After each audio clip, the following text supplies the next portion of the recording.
दावबायारिफोरनि थाखाय गोजोनथाव खौरां। चिरां जिल्लानि सिङाव थानाय मोनाबिलि लावखार ओंखाम जाग्रा थावनिखौ गाबोन एबा 26 नभेम्बर 2022 आव बेखेवगोन। समायना रमायना मिथिंगाजों बुंफबनाय भुटान हाजोनिफ्राय स्राय स्राय दैसा बोहैबोनाय भुटान हाजो सेराव थानाय मुंदांखा लावखार ओंखाम जाग्रा थावनिखौ गाबोन 26 अक्ट'बर 2022 सनिबार बारायखालि बेखेवनो थियारि जाबाय। बिनिखायनो बेरायनो मोजां मोनग्रा दावबायनो मोजां मोनग्रा दावबायारिफोरा गाबोननिफ्राय बेरायफैनो आरो लावखार ओंखाम जानायखौ जाफैनो हासिगोन होनना खौरांगिरि मेलनि गेजेरजों मोनाबिलि कमिटिनि आफादगिरि मन्टस बसुमतारिया फोरमायहरदों। मिथिनाय बायदिब्ला गाबोन थामहिनबा बेखेवनाय हाबाफारियाव मोनसे हारिमु मोनाबिलि हाबाफारिबो लानाय जादों। बे हारिमु मोनाबिलियाव बर'नि मुंदांखा फावगिरि हेलिना दैमारि, प्रेक्टिकेल बसुमतारि, देंखो रोजाबगिरि बिराज मुसाहारि, फेस्ला फावगिरि अनिल नार्जारि बिथांमोनहा बाहागो लाफैगोन।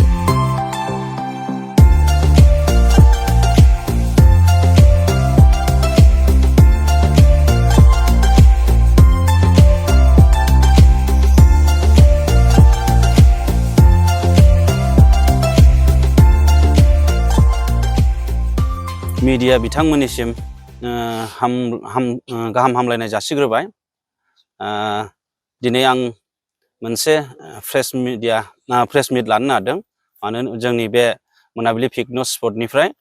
बिनि थाखाय आं नोंथांमोनखौ हामबाय होग्रोदों। आं बुंनो नागिरनाया बेनोदि जोंहा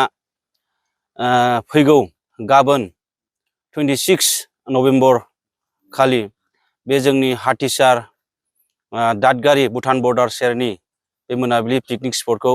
अपेनिं खालामगोन। बे अपेनिं सेरेमनियाव जोंहा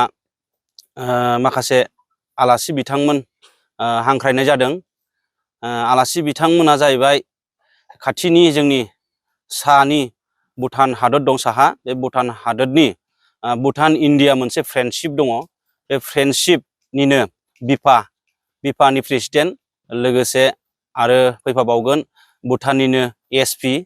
बे बिथांमोनखौ लेंहरदों आरो बिथांमोनजों गोबां भुटाननिनो मोजां मोजां मानसिफोर फैफागोन। बेखौ बे प्रेस मिडियानि गेजेरजों मिथिहोनाय थाबाय। लोगोसे आरो जोङो हांख्रायहरबावदों गाबोननि बे अपेनिं सेरेमनिनि प्रग्रामावहाय जोंहा दङ बेवहाय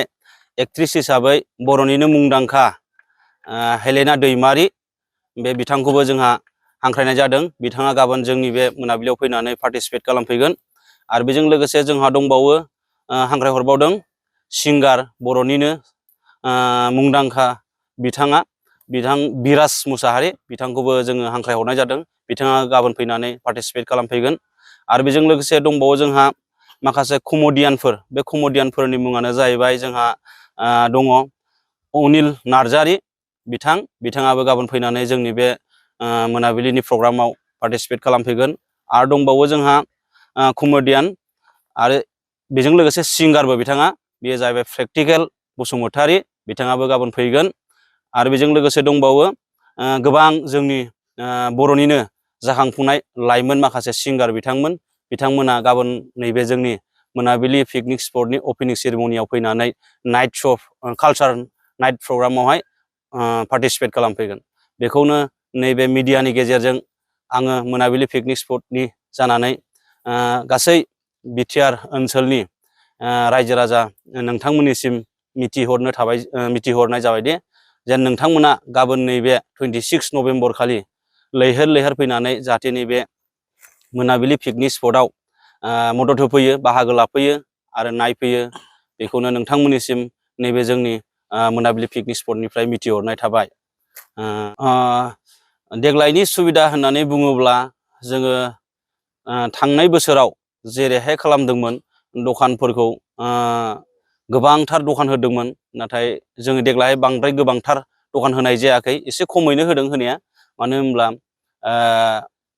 बांद्राय दखान होयोब्लाबो मानसिफ्रा गावजों गावनो नांलायनाय खमलायनाय जायो। बेनिखायनो जोङो एसे खम खालामना होदों दखानखौ। अब्लाबो जों जायगाखौ एसे फुवारसिननानै होदों, प्लेसखौ साबसिन खालामदों आरो। जोंहा गाबोन अपेनिं सेरेमनि दं। बे अपेनिं सेरेमनियाव जाय बिथांमोनहा जोंनि नैबे मोनाबिलि अपेनिं प्रग्रामाव फैगोन, बे बिथांमोनखौ जोङो कारावहाय 300 थाखा फिस लानाय जादों गाबोननि थाखायल'। आरो बेजों लोगोसे उइंगाराव दङ विंगार जाय बिथांमोना लानानै फैगोन बेयो जाहैबाय 500 थाखा आरो दंबावो जोंहा बाइकआव जोंहा पार बाइकआव जोंहा 100 थाखा लानाय जागोन बेजों लोगोसे आरो जाय बिथांमोनहा ओनसोलनि थाबायनानै फैयो बे बिथांमोनखौ जोङो सासेयावहाय 30 थाखा खरि खालामनाय जादों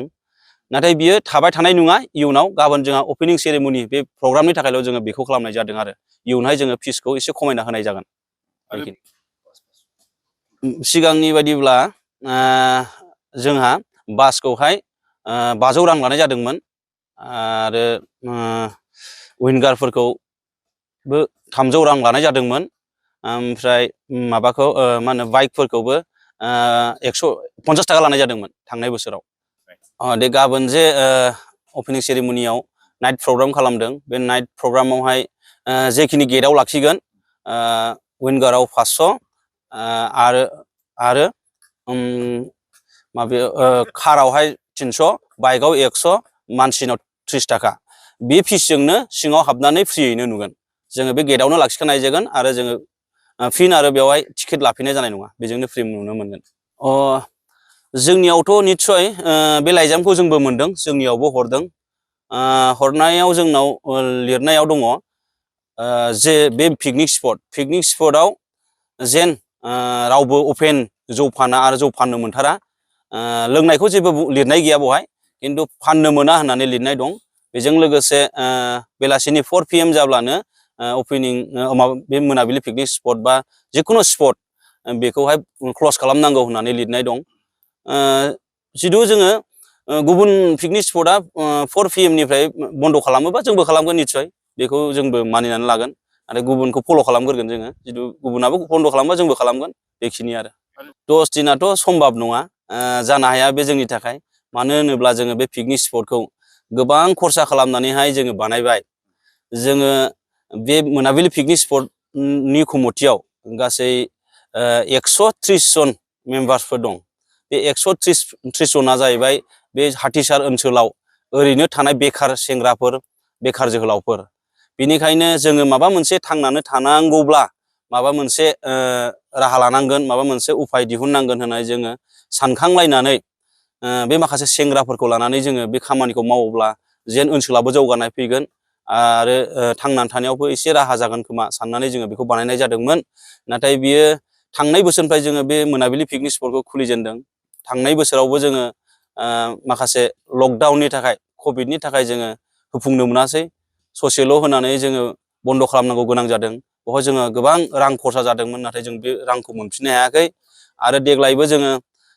बेयाव हाग्रा एसे दुफिनबायमोन बिनिखायनो जोङो देग्लायबो गोबां फोसाबनांबाय रां खरसाबो गारबाय बेखौ जोङो 10 दिनजोंथ' जों बोखांनो हानाय नङा बे सम्भब नङा जों बेखौ मानिनानै लानो हानाय नङा आरो माखासे पार्टिगआव थायो फुजा मेला होनना बुङोब्ला फुजा मेलायाव जुवा थायो गुबुन रोखोम दाइस थायो बायदि बायदि थायो नाथाय बैफोरावहाय एसे गाज्रिबो जानो हागौ माने फैसाफ्रा लस जायो नाथाय नैबे पिकनिक स्पट होननानै बुङोब्ला मोनसे गोदान बोसोरखौ बरायनाय गोजाम बोसोरखौ बाद होनानै बिदाय हरनानै गोदान बोसोरखौ बरायनाय जेन सोरनिबा मिजिङाव फैमाल जानायफोरखौ सोरनिबा मिजिङाव दुखु दाहा थानायफोरखौ जेन नैबे पिकनिक स्पटफोरा मोनसे उदां जायोना बे उदां जायगायाव थांनानै एसे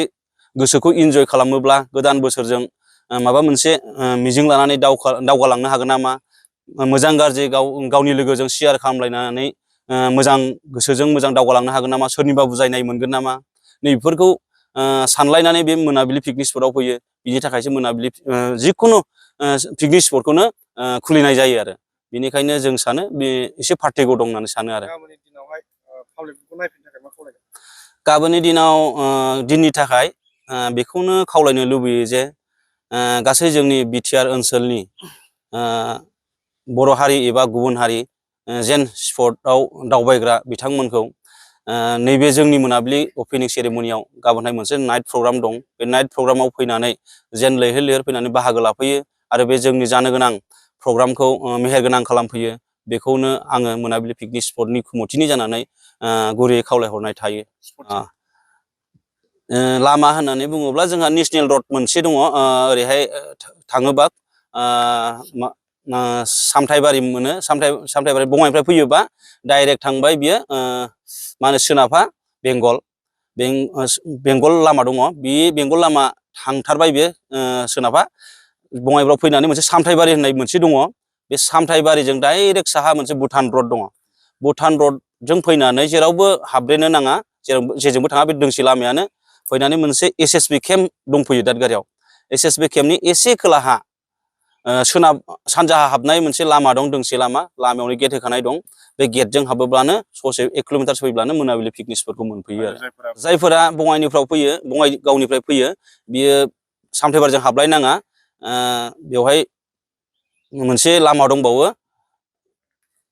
मा होनोमोनलाय काजलगावजों डाइरेक्ट फैनानै बेंटल मोनफैयो बेंटलजों फैनानै डाइरेक्ट सान्तिपुर मोनफैयो बे सान्तिपुरजों फैबाथाय आरो दादगारिखौनो मोनफैयो बे लामाखौनो हाथेसारखौनो आरो जायफोरा ओरै बागमारा साइड बिजनि साइड बागमारा बिजनेस साइड होनना बुङोब्ला ओरैहाय बागमाराजों डाइरेक्ट फैग्रा लामा दङ